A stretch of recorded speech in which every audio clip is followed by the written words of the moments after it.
প্রথমে আমি নুন হলুদ দিয়ে এঁচোড়টা সিদ্ধ করে নেব।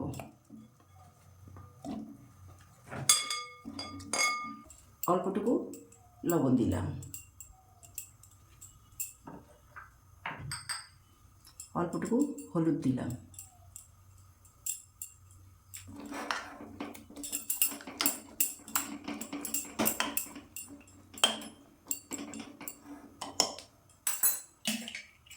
প্রেশারের মুখ এঁটে দিলাম।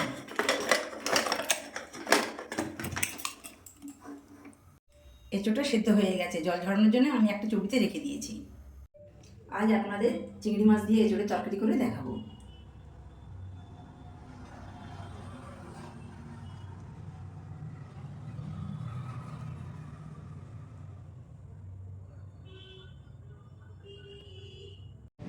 আমি এখানে 1 কিলো এঁচোড় নিয়েছি। এঁচোড়টা নুন হলুদ দিয়ে হাফ সিদ্ধ করে রাখা।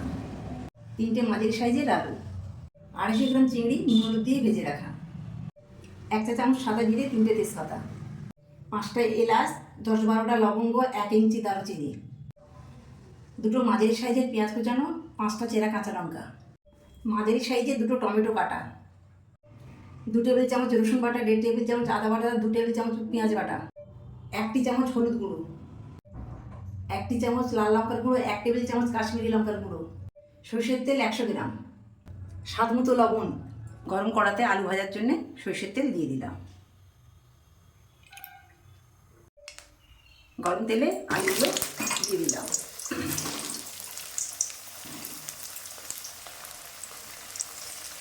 অল্পটুকু নুন, অল্পটুকু হলুদ দিয়ে ভেজে নেব।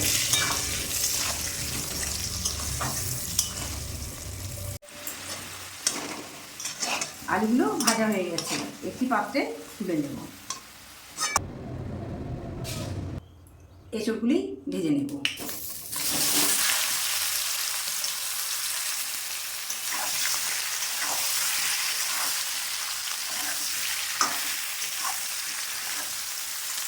এটা ভাজা হয়ে গেছে।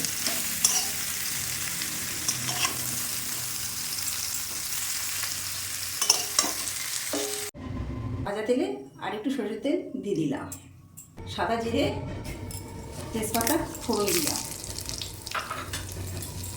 দিয়ে নেড়ে দিলাম। জিরেগুলো ভাজা ভাজা হয়ে এসছে, এর মধ্যে এলাচ, লবঙ্গ, দারচিনি দিয়ে দিলাম, দিয়ে নেড়ে দিলাম। পেঁয়াজ কুচনো, লঙ্কা চেরা দিয়ে দিলাম,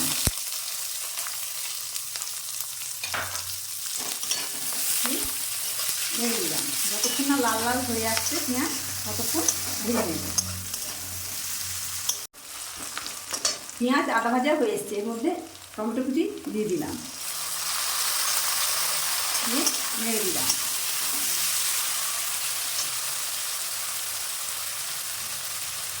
স্বাদ মতো লবণ দিয়ে দিলাম,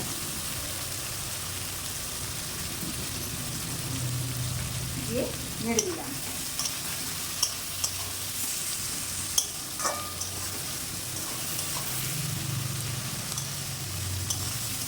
2 মিনিট পর নেড়ে দিলাম।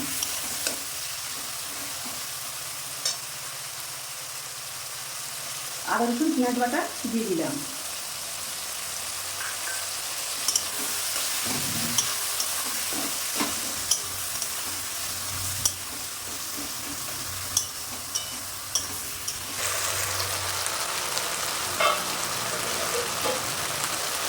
দু 3 মিনিট পর মশলাটা নেড়ে দিলাম।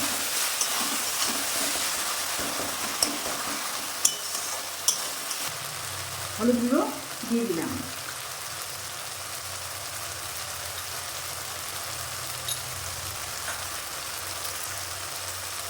কাশ্মীরি লঙ্কা গুঁড়ো, লাল লঙ্কার গুঁড়ো দিয়ে দিলাম, দিয়ে নেড়ে দিলাম।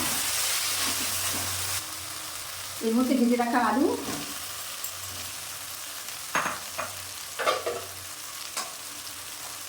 ভেজে রাখা এঁচোড় দিয়ে দিলাম, দিয়ে নেড়ে দিলাম।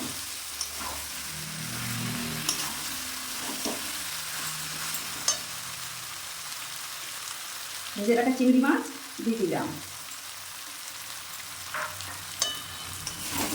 দিয়ে নেড়ে দিলাম।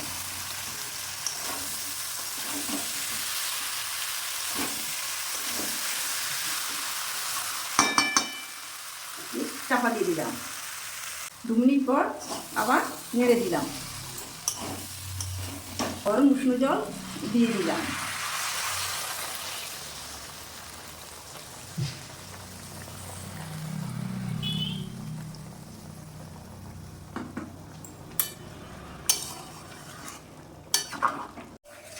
উষ্ণ গরম জল দিয়ে রান্না করলে তরকারির স্বাদ ভালো হয়।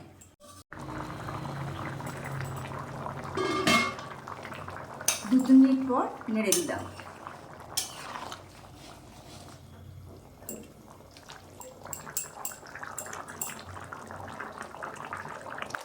ছয় 7 মিনিট পর চিংড়ি মাছ এঁচোড়ের তরকারিটা হয়ে এসছে। এবার আমি একটি পাত্রে নামিয়ে নেব।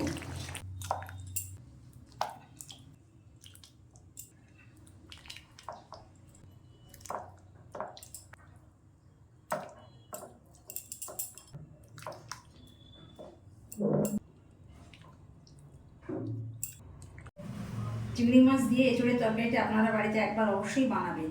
আশা করি আপনাদের ভালো লাগবে। ভিডিওটি ভালো লাগলে লাইক, শেয়ার ও সাবস্ক্রাইব করে চ্যানেলটির পাশে থাকবেন।